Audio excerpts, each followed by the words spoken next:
Over time, I have learned that if you know how to learn, you can learn in months what others do in years.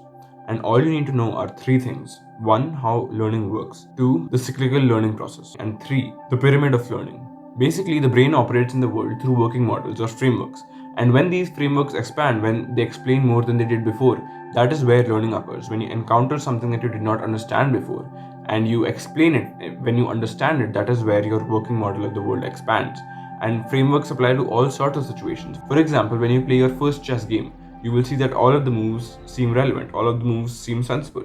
But as you learn more and more, what you will see is that there are only a few moves that make the most sense, and most of the moves have been removed instantly because your framework of understanding chess strategy has improved.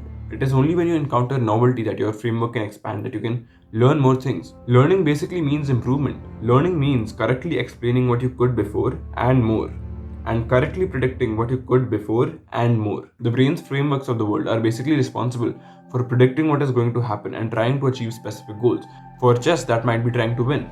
Basically, you will see that as soon as you encounter novelty, as soon as you explain that novelty, that is where learning occurs. When you place yourself out of your comfort zone, you explain things that you did not understand before, and that is where learning occurs. This is all based on two central functions, or what I call the framework makers. These are the functions of the scientist and the statistician. Basically, the scientist function is responsible for understanding parts of the world that were not understood before.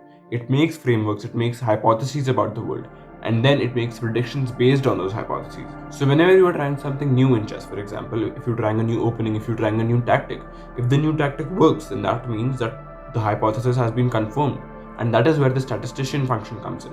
The statistician function is responsible for checking whether the prediction comes out to be true, and little by little the statistician function fine-tunes your frameworks so that you can understand the subject better and better. If the prediction was only slightly off from what actually happened, then there is only a little bit of fine-tuning needed. But if the prediction and the outcome were completely different, then that means that maybe the whole framework needs to be removed. These framework makers are there from birth, and they're inherent to all of us. But we can make them more efficient, we can make them more effective if we use the cyclical learning process. The cyclical learning process is based on the four principles of superlearning. The first principle is attention. If you focus more on whatever you're trying to do, if there are less distractions that are getting in your way, then you learn faster, you learn better. And that is what you need to, first try to optimize. Remove all distractions and only then begin learning. The second one is active engagement. This is where you become conscious of everything that you do not understand, everything that you do not know. You need to question whatever you're being told, whatever you're being taught, and then look at the principles that are going on beneath them. You need to go down to the first principles. You need to understand the subject that you're trying to learn from the ground up. And that is where framework building comes in. Active engagement is just another way of saying framework creation. After this is error feedback. This is where you look at whether the prediction and the outcome were the same. If they were the same, then your framework is correct for the moment. That is why it is also known as a working model, because it is working for now. And if it is wrong, then you need to look at how wrong it actually was. And that is where the fourth pillar comes in, which is consolidation. If you look at what went wrong with your prediction, then you can take it into account when you fine-tune your framework once again, when you change it, when you adapt it to whatever you have learned because of this. Next is the learning pyramid. This is basically based on three levels. First is the subject. This is what you're trying to learn. So this is the what, okay? And the next one is the learning technique. So this is what you use when you're trying to learn the subject. So this is the how you learn what you're trying to learn. And the third one is your motivational technique. This is your why. This is why you're trying to learn your subject in the first place. This pyramid needs to be built from the ground up. First, you need to look for your why, because if you do not have a why, then there is no point in learning. Eventually, you will run out of motivation if you don't know why you're doing it in the first place. There are many different techniques you can use for your motivation. The first one is goal-based learning. This is where you set a goal, and in order to achieve that goal, you need to learn what you're trying to learn. If you're trying to learn guitar, you might set a goal for yourself to play a great guitar song on your friend's birthday 1 month from now. And in order to achieve that goal, you need to learn guitar. And that means that now you have a why, that you have something to achieve from learning guitar. The second one is project-based learning. This is basically where you create a project. And in order to have that project succeed, you need to learn the skill that you're trying to learn in the first place.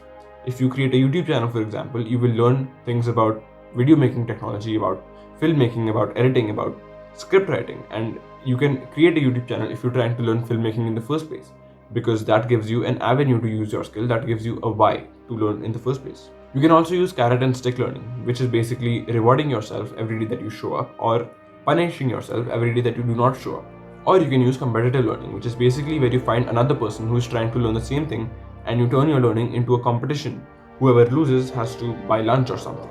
There's also gamified learning, which is basically where you turn all your learning into a game. If you learn what you're trying to learn, if you achieve the bigger goal that you had set in the beginning, then you go on a vacation, you get a bigger reward, something like that. The next is the learning technique. This is how you learn what you're trying to learn. The first technique is self-explanation. This is where you explain to yourself the topic that you're trying to learn. Little by little, you will come across many things that you do not understand about the topic. And if you look them up, if you try to understand them, little by little, you will understand more and more about the topic.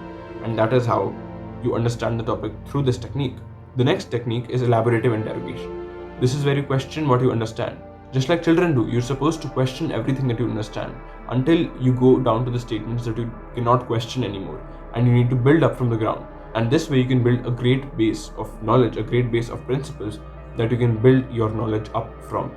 This also goes back to the next technique, which is principle-based learning. This is where you question everything in order to create universal statements, universal principles that you cannot refute, that you cannot question anymore.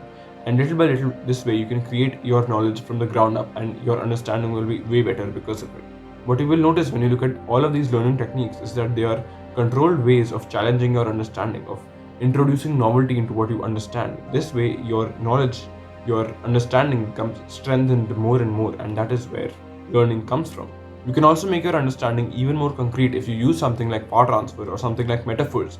If you use metaphors to understand what you are trying to learn, if you can connect it to something that you already know, then that means that it is even more solidly ingrained into your brain. Near transfer is basically what you use when you associate what you're trying to learn with a nearby field. If you're trying to learn chemistry and you associate it with something you know about biology, then that is near transfer. And that is quite effective if you're trying to learn something new. But what is even better is far transfer. If you're trying to learn chemistry and you can make a metaphor about chess and you can connect those two, then that means that your new learning will be way more ingrained because of it. If you can integrate your newly learned understanding into something else that you already know, then you are way more likely to remember what you have just learned. Well, that's all for this video. Please watch this video next, and thank you so much for watching. Bye bye.